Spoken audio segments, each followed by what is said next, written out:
Então, Mundial, né? Acho que decidi mostrar meu rostinho aqui, ó. Tô com uma câmera legal, qualidade boa, captação bom. Então pensei, mostrar o rosto de novo. Por que não? Já faz tantos vídeos, né? Vocês não veem meu rosto. Esse ano, além do sexo com robôs, teremos o Super Mega Hiper Mundial da FIFA. Honestamente é o evento futebolístico mais notável desse ano. Eu sei que meu canal aqui se formou para falar de seleções e copas, nunca parei para falar de clubes mesmo, mas é meu canal e eu decido o conteúdo. Se amanhã eu quiser postar um vídeo sobre Minecraft, eu faço isso. Além do mais, o Mundial é uma Copa também, né? E será um torneio teste para a Copa de 26, então tem tudo a ver com o Flavinho Copeiro. O Mundial agora, para esse ano, vai ter o mesmo formato das últimas Copas do Mundo. 32 times, 8 grupos. Vocês já estão bem familiarizados com isso, sabe como é. Para esses vídeos agora de análise, a gente vai analisar cada um dos grupos, falar dos times, tudo, fazer um prognóstico da competição, né? Esperar algumas coisas. Já vou avisando daí que a simulação não deve ser tão boa, detalhada como foi a minha da Euro, da Copa América. Eu não sou tão bom para fazer análise de time como de clube, né? Como para seleção. Tipo, eu acompanho muito os campeonatos do mundo e ponho muito nisso. Mas meio que o conhecimento que eu ganho vendo esses campeonatos, esses clubes, eu uso mais para analisar seleções do que os próprios times, sacou? Tipo, eu estudo os clubes e os jogadores deles para dar análises mais precisas das seleções. Ainda assim, eu sei das coisas, né? Eu conheço esses jogadores, eu conheço esses clubes, eu creio que eu posso fazer uma análise decente bastante. O grupo A é o grupo mais equilibrado desse Mundial. É o grupo onde nenhum dos times dos quatro estão muito acima um do outro. Dá para se imaginar muitas possibilidades de classificação, configuração de grupo. É o grupo também onde temos o representante do país sede, o Inter Miami. Que nós sabemos bem o motivo dele estar aí, né? Messi! A ideia original era ter um campeão nacional aí, que nesse caso foi o Los Angeles Galaxy, que ganhou os playoffs da MLS. Mas a FIFA, espertinha, decidiu manipular isso e antes mesmo dos playoffs começarem, selecionaram o Inter Miami para o Mundial por eles terem sido a melhor equipe da temporada regular. Como se isso mudasse o fato de que eles não eram os campeões oficiais da MLS, né? Então eles queriam o Messi e acharam uma desculpa para pôr o Messi aqui. O time em si do Inter Miami acho que competitivo, né? Ele foi o melhor time da temporada regular por um motivo, né? A força do time está nos seus jogadores caros, suas estrelas, o Busquets, Alba, Suárez e Messi. O time restante é menos chamativo, sei lá, gostei da contratação de agora, do Segovia, aquele que tinha feito gol no Brasil em novembro. De qualquer modo, essas estrelas podem ser o bastante nos seus jogos, né? Foram bem na última MLS. Outra coisa para falar é que agora o Mascherano, o técnico deles, eu não vou dizer que eu boto muita fé nele não, né? A sua passagem pelo Sub-23 da Argentina não convenceu para mim. Mas a carreira de técnico dele é curta ainda, então o que eu sei, né? Esse time do Inter Miami é competitivo, né? E vão jogar em casa, né? Então podem muito bem passar de fase para as oitavas. Porém também podem simplesmente acabar em último do grupo. E pessoalmente falando, eu os vejo como levemente favoritos para ficar em quarto. A estreia do Inter Miami vai ser contra o Al Ahly, o gigante egípcio, a maior equipe da África e experiente de mundiais. É um time bom que vem na sequência do trabalho bem sucedido do suíço Marcel Koller, no cargo desde 2022. É um time parrudo e experiente, né, e que tem elenco. O time forma de grande parte a base da seleção egípcia e conta com o goleirão El Shanawi, já fez muito milagre com a seleção esse aí, o zagueiro Rabia, o meio atacante Ashur, que eu acho até bem talentoso, e também o bom ponta El Shahad. Dentre os estrangeiros tem de destaque o centroavante Abu Ali, que chamou atenção numa das temporadas recentes do campeonato sueco, o jovem atacante esloveno Gradzar, que chegou agora, cara que está na artilharia do atual campeonato húngaro, e dois marroquinos que não só foram campeões africanos pelo Wydad Casablanca em 22, mas atuaram na grande campanha da seleção na Copa daquele ano, o zagueiro Dari e o bom lateral Atialá. Com destaque para o Alá, que deu a grande assistência para o gol contra Portugal. O Al Ahly é um time perigoso com chances realistas de ir para as oitavas, mas se tem que apontar uma fraqueza, eu acho que a parte de finalização deixa a desejar. Tipo, se algum dos jogos dos últimos mundiais é algum indício, é que o Al Ahly é um time que cria muitas chances boas, né? Mas acaba deixando a desejar e não aproveitar elas muitas vezes. Mas aí fica aquele ditado, quem não faz, toma. Daí nós vamos pro primeiro brasileiro dessa competição. O Parmeira, Verdão, Guarani da Capital, Tri da Liberta, sem Mundial, bi-rebaixado, Palmeiras. O Alviverde vem como um dos dois levemente favoritos deste grupo. É meio duro prever bem o Palmeiras nesse Mundial agora, a temporada acabou de começar, tem reforços para chegar ainda, muita coisa para acontecer até junho. Mas é a continuação do trabalho de Abel Ferreira. E ano passado esse trabalho foi terminando a temporada de uma forma muito chata. Terminou o ano jogando de uma forma meio morna, jogando um futebol medíocre e pouco inspirador. Mas é assim também, pra mim o Palmeiras de Abel é um time inconsistente até, né? Tem fases bostas, mas também tem outras fases muito boas. E eles também pra mim são um time que grande parte das vezes eles jogam feio, mas conseguem os resultados. De qualquer maneira, eu tenho expectativas que devemos ver algo interessante desse Palmeiras lá no Mundial. Ele certamente tem um elenco para isso. Gustavo Gomes, Richard Rios, Veiga, Estevão, Felipe Anderson. Esse aí tá devendo, né? Mas jogava bola lá na Lazio, então eu tenho esperança de que ele renda melhor esse ano. Tem também novidades como o Facundo Torres, o garoto Thales da base, e devemos ter ainda mais outras novidades nesses próximos meses, como novas contratações e novidades vindas da base, né? É um time teoricamente bem sólido em todas as áreas, eu diria, mas tem inconsistências e caga muitas vezes. Creio que vão precisar de mais algumas transferências de peso para poderem fazer algo especial no Mundial.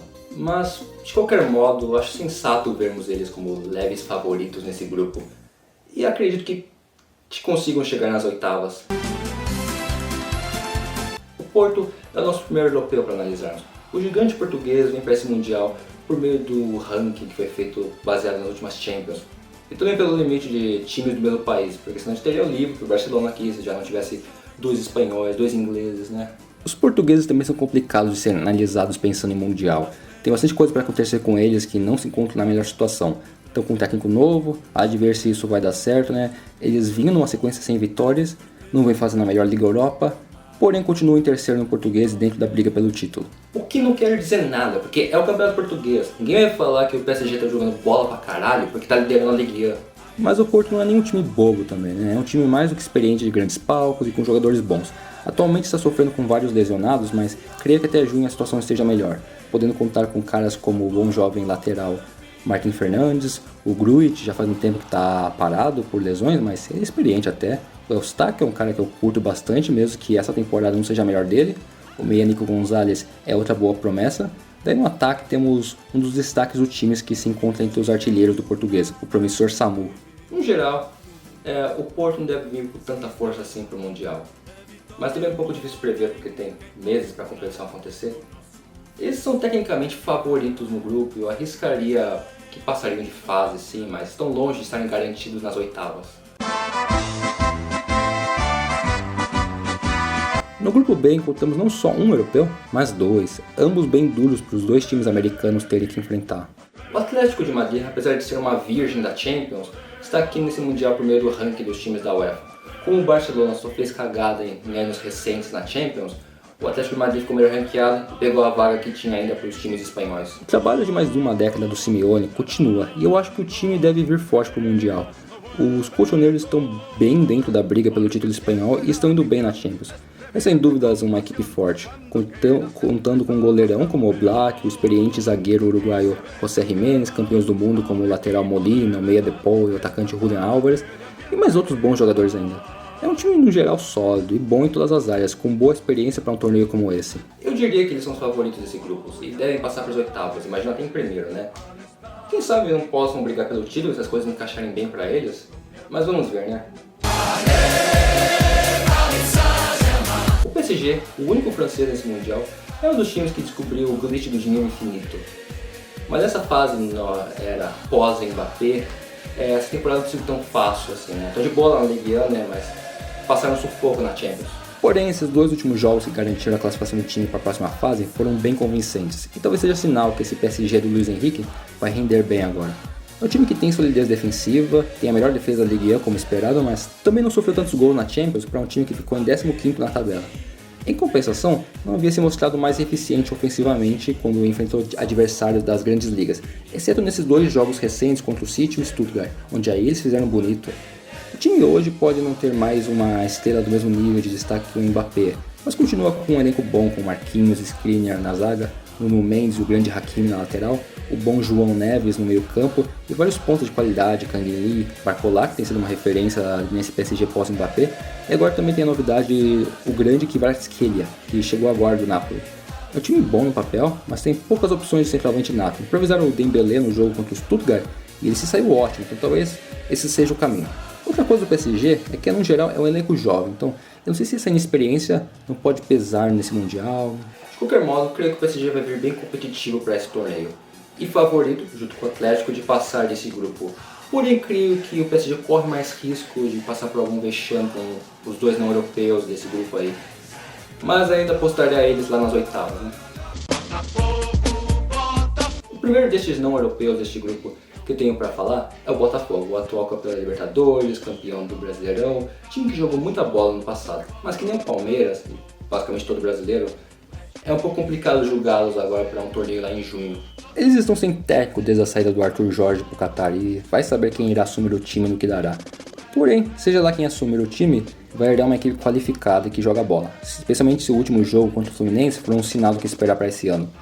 Mas é um time que já perde algumas peças da temporada passada, como o Luiz Henrique e o Almada, mas ainda mantém outras peças boas, como o zagueiro Bastos, o lateral Alex Telles, o volante Marlon Freitas, o craque Savarino e o Igor Jesus no ataque. Porém, é melhor eles trazerem bons reforços se quiserem competir com os dois europeus do grupo, porque vai ser difícil. Não é impossível, mas difícil.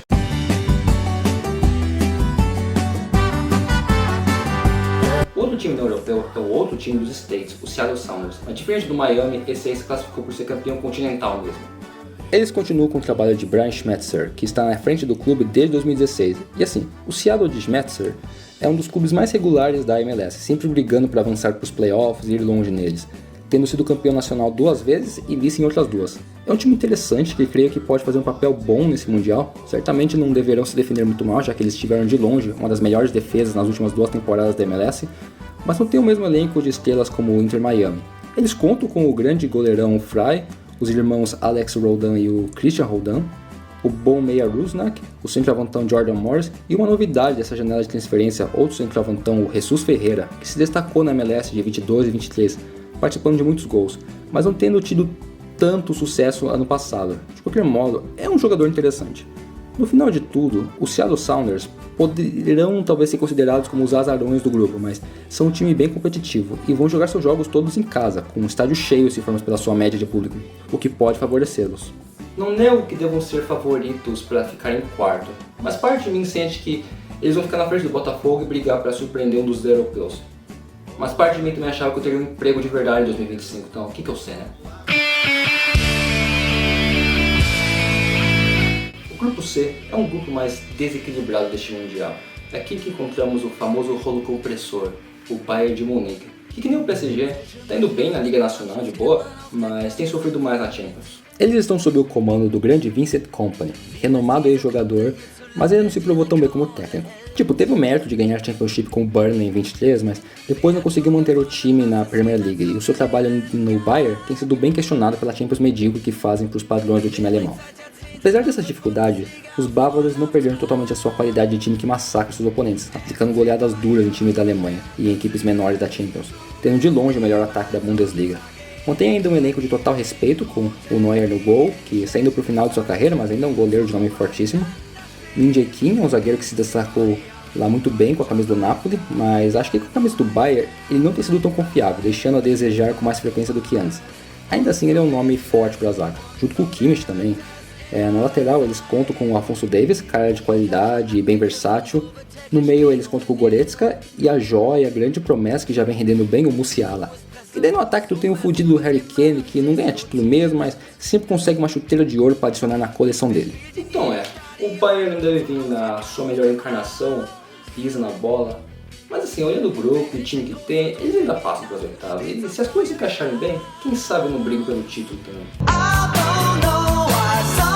E aqui temos o azarão da competição, o único time que não é totalmente profissional assim, o Auckland City.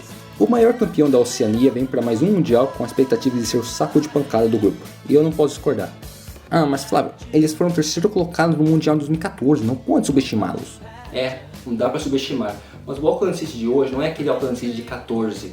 Porra, a liga local neerlandesa não é a mesma. Analisando o time de 2014, você chega à conclusão que era um time bem mais profissional do que se tem hoje. Eles tinham o cara que jogou várias temporadas na Eredivisie, na primeira divisão croata, na da Sérvia, e outros que passaram pela base de times de ligas maiores. Ainda era um time bem modesto comparado aos outros daquele Mundial, mas tinha mais recursos para competir. Hoje os mais interessantes em termos de experiência é o ponta Tongzu, que jogou até que bastante na Superliga Chinesa, e um remanescente de 2014, o atacante De Vries, que desde então não jogou nenhuma grande liga assim. Tem uma rodada por aí na segunda divisão japonesa e na liga irlandesa, antes de voltar pro Auckland. Fora isso, é só cara que veio jogando em ligas bem baixas ou só atuando no futebol local da Nova Zelândia. E como eu falei, não é a mesma liga de 10 anos atrás, aquela liga morreu em 2021. E foi substituído por um novo formato, envolvendo ligas regionais que servem para classificar para uma fase final nacional. Honestamente, é um modelo inferior e que na mudança resultou em alguns clubes de destaque da liga anterior fechando as portas. A situação de liga local neozelandesa não ficou melhor nessa última década, mas pior. A situação talvez melhore com a formação de uma liga profissional para toda a Oceania, que está previsto para acontecer lá ano que vem. Mas isso não interessa para nós nesse vídeo. Então o Auckland City não está no mesmo contexto de 2014 para podermos imaginá-lo como um time competitivo para esse Mundial. Se olharmos o jogo deles no Intercontinental do ano passado, não passa muito confiança nas chances deles. Ainda tem coisa para acontecer, para melhorar a situação deles, meses para se preparar, né, e achar um novo técnico, já que o anterior saiu esse último mês, mas eu não esperaria muita coisa. Duvido que passem nesse grupo. Se fizerem um ponto, já terão feito bonito e vão ter me provado errado essa minha análise aqui, mostrando que eles são sim competitivos. Boca Juniors é um dos dois únicos sul-americanos não brasileiros nesse Mundial, tendo se classificado pelo ranking da Conmebol, já que todos os campeões recentes da Libertadores são brasileiros, né? O Boca não tem passado pela fase dos sonhos ultimamente. Ano passado não jogaram na Liberta, já que não se classificaram em 23, mas conseguiram se classificar para desse ano, só que apenas para a fase preliminar, não conseguindo pegar a vaga direta para a fase de grupos. O trabalho de Fernando Gago é ainda recente, mas o que ele pegou da reta final do campeonato argentino foi interessante. Nos 10 jogos finais do campeonato, ele conquistou 18 pontos, o que foi mais até que o Vélez, o campeão, conquistou nesse mesmo período. Eu não acho um time fudido, mas o Gago vai ter uns recursos bons para trabalhar esse ano, como o experiente e bom lateral peruano Advíncula, e também o Lautaro Blanco, que eu vi coisas boas dele sobre a sua performance ano passado. O volante Tomás Belmonte já se destacou em tempos recentes pela camisa do Lanús. O meia espanhol Ander Herrera, que chegou agora, tem bastante experiência no mais alto nível do futebol, tendo jogado pelo Manchester United, PSG e o Atlético de Bilbao. E no ataque você encontra a Estrela Cavani, que não precisa de muitas introduções, né?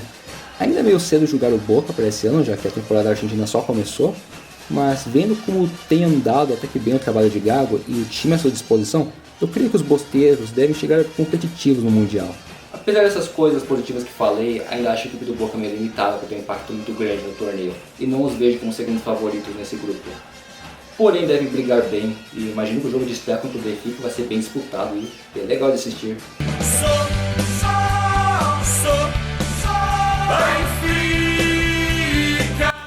E o Benfica é o último time a tratarmos nesse grupo. Os encarnados classificaram para esse Mundial que nem o seu rival Porto, no meio do ranking das últimas Champions. Obviamente, né? Porque a última vez que eles ganharam uma Champions, o Kennedy ainda não tinha tido sua cabeça estourada. O Benfica vem fazendo uma temporada meio mista. Estão na briga pelo título do português, mas o Sporting está com uma vantagem boa de pontos na frente deles. E na Champions tiveram alguns resultados bons e até convincentes, mas ainda assim perderam pontos importantes que complicaram sua situação. Então, o trabalho de Bruno Lage não tem sido algo tão simples assim. Mas o Benfica, no geral, tem sempre se mostrado como um time bem competitivo, e apenas analisando seu elenco, isso fica mais claro. Tendo um zagueiro campeão mundial como o Otamendi, o promissor Carreiras de lateral, além de ter o Alexander Bah, o Kukçu é um nome muito bom no meio campo, Leandro Barreiro é um meia que vem rendendo bem nesses últimos jogos, um cara que teve passagem boa até pelo Mainz da Alemanha. Daí no ataque você encontra os melhores nomes do time, a meu ver. Tu tem o ponta turco Aktürkoğlu, que já jogava bem lá no Galatasaray e agora está indo muito bem com o Benfica. O Pavlidis, o artilheiro da última Eredivisie, não tem rendido tudo o que talvez se esperasse, mas ainda tem feito seus gols e sido importante em diversos momentos. Além de também termos o conhecido Di Maria. E esse ataque tem produzido, assim, nada fora demais da curva, mas tem rendimento decente. O Benfica é, na minha visão, o segundo favorito desse grupo. E acho que até pode chegar umas quartas de finais se as coisas ajeitarem com eles, né? Mas vão ter que brigar muito com o Boca para poder passar do grupo ainda. Então esses foram os primeiros 3 grupos do Mundial. Porém ainda temos 5 grupos para falar e ainda tem que dar uma analisada nesse mata-mata aí. Então fique de olho, logo logo sai mais vídeo do canal.